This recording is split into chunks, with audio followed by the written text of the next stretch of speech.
Hello friends, myself Chetan Thakur. Today we learn standard 10th English medium subject maths. Now continue chapter number 6. So last time हमने chapter number 6 में जो portion देखा था उसकी बात करते हैं. तो हम जो एक्सरसाइज सॉल्व कर रहे थे वो है एक्सरसाइज 6.3 एंड क्वेश्चन नंबर 11. सो हम यहाँ से एक्सरसाइज 6.3 क्वेश्चन नंबर 12 से आगे कंटिन्यू करेंगे. क्वेश्चन नंबर 12 में क्वेश्चंस की डिटेल ये है कि यहाँ पे आपको एक मीडियन दिया गया है, side A B and B C and the median of A D. तो पहले हम ट्राइंगल ड्रॉ करते हैं according to questions detail. Here 2 triangles are drawn. First triangle is A, B, C. Next triangle is P, Q, R. And median. So median A is start from A, so AD. Median P is start from P, so is a PM.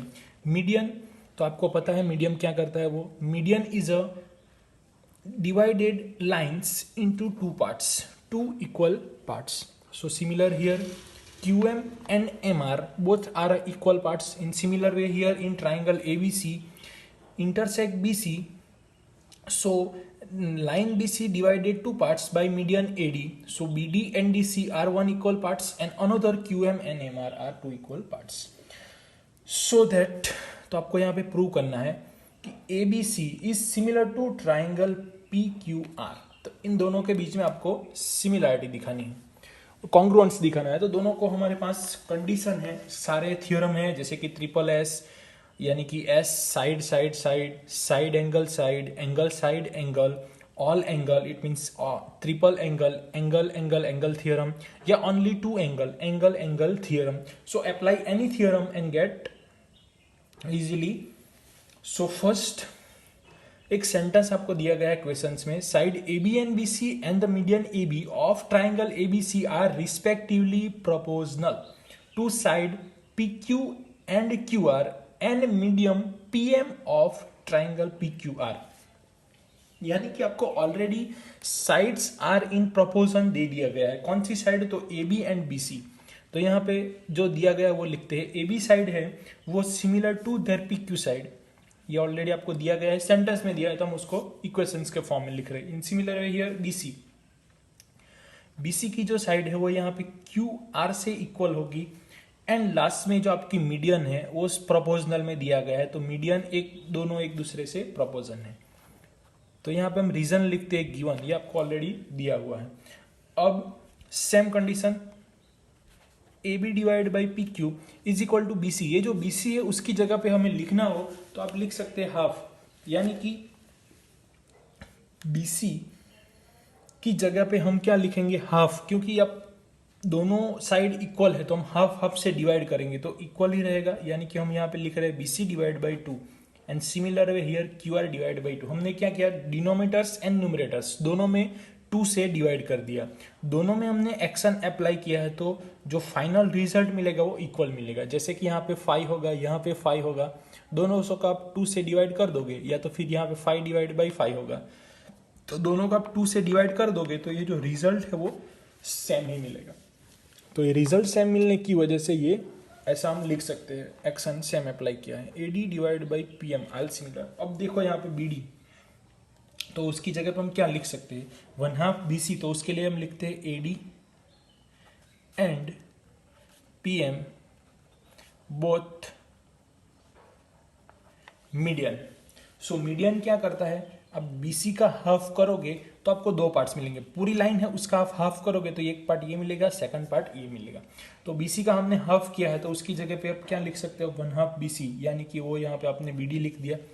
उसी तरीके से ये जो पूरा part है Q R, यानी कि 1/2 Q R या क्यू आर डिवाइड बाई 2, ये दोनों सेम ही है. 1/2 BC लिखो या BC के नीचे 2 लिखो, ये इक्वल ही है. Q R divide by 2 is equal to Q M. ये पार्ट इक्वल होगा, ये पार्ट इक्वल होगा, दोनों पार्ट सिमिलर है. आप एनी वन पार्ट्स के बारे में लिख सकते हैं. तो ये हमारा इक्वेशन 1 हो गया, ये हमारा इक्वेशन 2 हो गया. अब आगे कंटिन्यू करते हैं.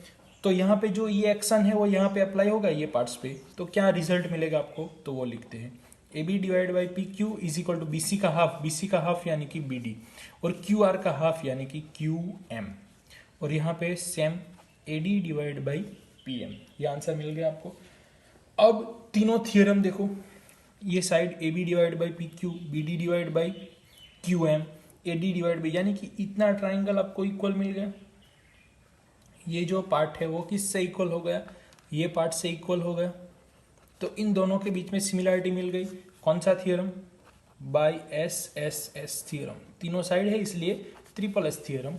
विच triangles are equal, so triangle A B D congruence to triangle P Q M, ये आपको एक कॉन्ग्रुएंस का सिंबल मिल गया। अब देखो एंगल बी है वो एंगल क्यू से इक्वल है, तो वो हम लिखते हैं angle B is similar to angle B, उसका रीजन बाय कॉन्ग्रुएंस ट्राइंगल यानी कि सीपीसीटी थियरम। ये सीपीसीटी थियरम क्या है, congruence part of corresponding triangles, congruence parts of corresponding triangles, तो ये सीपीसीटी थियरम से ये लिख सकते हैं, यानी कि A B D similar to angle A Q M. अब ये जो डी है उसको आप सी से एक्सटेंड कर सकते हो, यानी कि इनडायरेक्टली ऐसा आप लिख सकते हो A B C is equal to angle P Q R, ये आपको सिमिलरिटी मिल गई। अब ये कुछ किया नहीं हमने, सिर्फ ये सीपीसीटी थ्योरम का यूज किया, angle B equal to angle Q है तो उसको ही हमने रिप्रेजेंट किया गया है। तो अब हम लिख सकते हैं triangle A B C and triangle P Q R, ये दोनों ट्राइंगल के लिए हम क्या लिख सकते हैं, तो वो मैं आपको दिखाता हूं। अब ऑलरेडी ये को इक्वल दिया गया है, A B divide by P Q equal है, दूसरी जो साइड है वो B C divide by Q R already equal है, तो ये आपको एक साइड मिल गई। और दूसरा एंगल, तो एंगल तो ऑलरेडी इक्वल है हमारा, ये इक्वेशन 3, यानी कि angle A B C equal to angle P Q R, तो ये कौन सा थियरम हुआ, side angle side theorem. We can say that this triangle ABC is congruence to triangle PQR। तो इस तरीके से हम ये प्रूव कर सकते हैं। नेक्स्ट क्वेश्चन देखते हैं 6.3 का ही नेक्स्ट क्वेश्चन ऑफ 6.3। तो ये हमने 12 सॉल्व किया, तब ये 13। सो इन question number 13 in given that triangle ABC D is a point on a side BC, यानी कि एक ट्राइंगल ABC है, उसमें पॉइंट जो D है वो आपको लाइन BC पे दिया गया है, तो यहाँ पे हम लिखते हैं। उसके बाद ADC यानी कि ये एंगल की बात कर रहे हैं, ये 90 डिग्री नहीं है, other than 90, and BAC whole angles, दोनों एंगल इक्वल है, यानी कि ये जो एंगल है ये एंगल इक्वल है, ADC इक्वल है, ये राइट एंगल नहीं है, तो ये फिगर की जगह पर हम ऐसा भी ड्रॉ कर सकते हैं, ABCD यहाँ पे, तो थोड़ा क्रॉस ले लिया हमने, तो ये पॉइंट पे आपका एंगल D है, तो ADC is equal to BAC, यानी कि पूरा एंगल, दोनों एंगल इक्वल है, ऐसा दिया गया है। तो प्रूव ये करना है आपको, CA² is equal to CB into CD, CA² is equal to CB into CD, इतना प्रूव करना है। तो let's start. In triangle C, ये फिगर आपको नहीं देखनी है, फोकस यहां पे करना है, CDA, ये तो ये है, एंड दूसरा पूरा ट्राइंगल CDA, ये ट्राइंगल आपको मिला, दूसरा ट्राइंगल CAB होल ट्राइंगल। तो उसमें ऑलरेडी हमें एक फॉर्मूला तो दिया गया है, कौन सा, तो एंगल D, यानी कि ADC is equal to BAC, reason is also same here in given. इतना कंप्लीट हुआ। उसके बाद आप देखोगे डायरेक्ट, तो यहाँ पे जो कॉमन एंगल आ रहा है वो कॉमन एंगल आ रहा है एंगल C, क्योंकि आप ADC बोलो या फिर CAB बोलो, ये 2 बार आ रहा है यानी कि कॉमन आ रहा है, तो ये लिखते हैं DCA is equal to angle BCA। उसका रीजन होगा कॉमन एंगल। तो ये कंप्लीट हुआ। तो by using angle angle theorem, angle angle theorem लिख सकते हो या तो फिर क्राइटेरिया लिख सकते हो, which are equal triangle CDA is similar to triangle CAB by using this angle and this angle are equals, both two angles are equals, therefore angle angle theorem, and we can say that। अब ये जो equal है CDA and CAB, तो हम ratio लिख सकते हैं। पहले हमने लिखा CD लिखा, तो यहाँ पे फर्स्ट दो कौन है CA, ये लिखा। उसके बाद A एंड C लास्ट और फर्स्ट लिया, क्योंकि हमें प्रूव करना है इसी सब से ही लेना होगा। A और C लिखो या फिर C और A लिखो, तो यहाँ पे फर्स्ट और लास्ट क्या है C एंड B। तो ये देखो यहाँ पे AC, यहाँ पे भी AC है, तो उसका हम क्रॉस मल्टीप्लीकेशन करेंगे तो AC स्क्वायर हो गया, और ये दोनों का मल्टीप्लीकेशन यानी कि CD इंटू CB, तो ये आ गया। AC स्क्वायर लिखो या तो फिर CA स्क्वायर लिखो, बोथ आर सेम। तो इस तरीके से ये प्रूव हो सकता है। फ्रेंड्स, इस तरीके से हमने ये क्वेश्चन सॉल्व किया। तो अब हमारे टोटल जो क्वेश्चंस हैं वो 16 क्वेश्चंस है। 12 13 कर दिया, 14 और 15 थोड़े लॉन्ग क्वेश्चंस हैं, तो हम यहाँ पे 16 क्वेश्चंस को देख लेते हैं साथ में।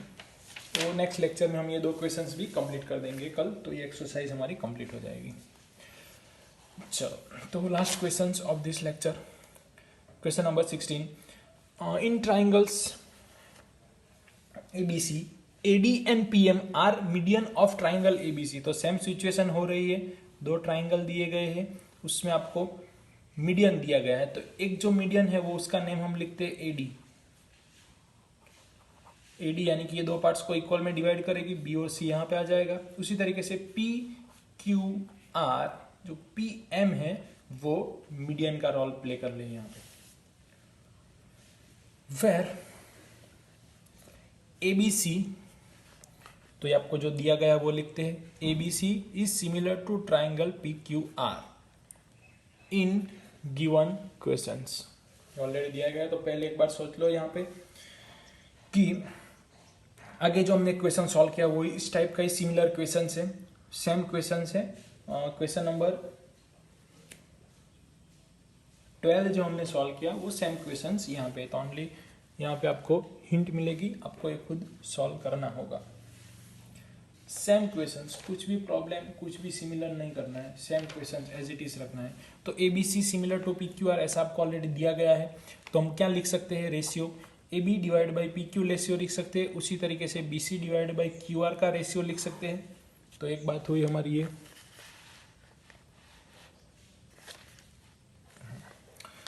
तो यहाँ पे आगे हम सॉल्व करने की ट्राई करेंगे सेम। अब BC को हम क्या लिख सकते हैं, हाफ लिख सकते हैं, जैसे कि आगे हमने किया था, मीडियन है इसलिए BC को हम 2 से डिवाइड कर देंगे, QR से 2 से डिवाइड कर देंगे, तो सेम ही रहेगा। उसके बाद लिखेंगे AD and PM both median, ये दोनों मीडियन है, इसलिए यहाँ पे हम लिखेंगे AB डिवाइड बाई PQ ही रहेगा। बट BC का हाफ की जगह पे आपके पास 2 ऑप्शन है, एक BD ऑप्शन है, एक DC ऑप्शन है। तो उनमें से हम BD सिलेक्ट करेंगे क्योंकि आगे उसकी हमें रिक्वायरमेंट होगी। तो उसी तरीके से यहाँ पे फर्स्ट पार्ट आएगा, QM का फर्स्ट पार्ट आएगा। हमें प्रूव क्या करना है, तो वो यहाँ पे मैं आपको लिख देता हूँ। ये प्रूव करना है हमें, AB divide by PQ is equal to AD divide by PM, ये स्टेटमेंट हमें प्रूव करना है। चलो, तो इतना कंप्लीट हुआ। Next, AB divide by PQ, BD divide by QM, इतना कंप्लीट करना है, ये आपका हो गया। उसके बाद ये दोनों सिमिलर हो जाएंगे and already ABC is equal to PQR ऐसा कहा गया है, तो उसके लिए हम लिख सकते हैं व्हाट ABD, यानी कि जो एंगल B है वो एंगल Q से इक्वल है, यानी कि एंगल PQR आर सिमिलर। एक ऑलरेडी है, तो अब ABC को ए बी सी को सिर्फ ए बी डी लिख सकते हो या तो फिर ए बी सी लिख सकते हो। इनडायरेक्टली आपको angle B and angle Q equal मिल गए। इतना कंप्लीट हुआ।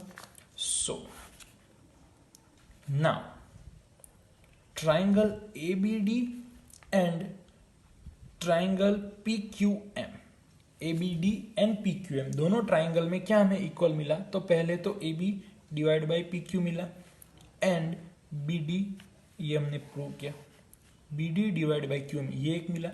दूसरा जो हमें एंगल मिला A B D angle is equal to angle P Q M, ये आपको एक स्टेटमेंट मिला और ये दो साइड ऑलरेडी गिवन थी। तो कौन सा थियरम होगा? By side angle side, one angle in two side, side angle side theorem या तो फिर criteria, we can say that. So हमें प्रूव करना वो मिल गया, A B divide by P Q is equal to A D divide by P M, क्योंकि इन दोनों के बीच में सिमिलैरिटी हम ये देख सकते हैं दो साइड के रेशियो से और दो साइड के रेशियो से और एक एंगल के रेशियो से। तो इस तरह से आपका क्वेश्चन 16 कंप्लीट हुआ। तो आपको उसकी प्रैक्टिस करनी है, वीडियो रिवाइज करना है, एक बार देख लो। और आपको एक और इंस्ट्रक्शन कि जब भी आप ये सॉल्व करने बैठते हो तो आपको ये अपने पास टेक्स्ट बुक साथ में रखनी है। तो आपको क्वेश्चंस में डिटेल में समझ में आएगा। जब भी आप वीडियो देखते हो तो टेक्स्ट बुक साथ में रखो, क्वेश्चंस को नोटिस करो।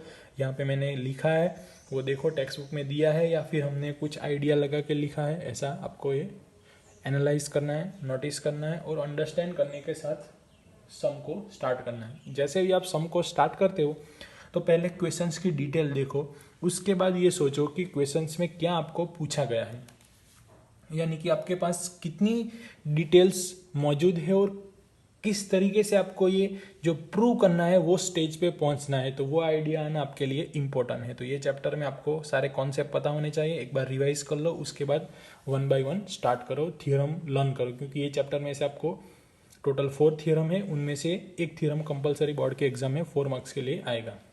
Thank you friends.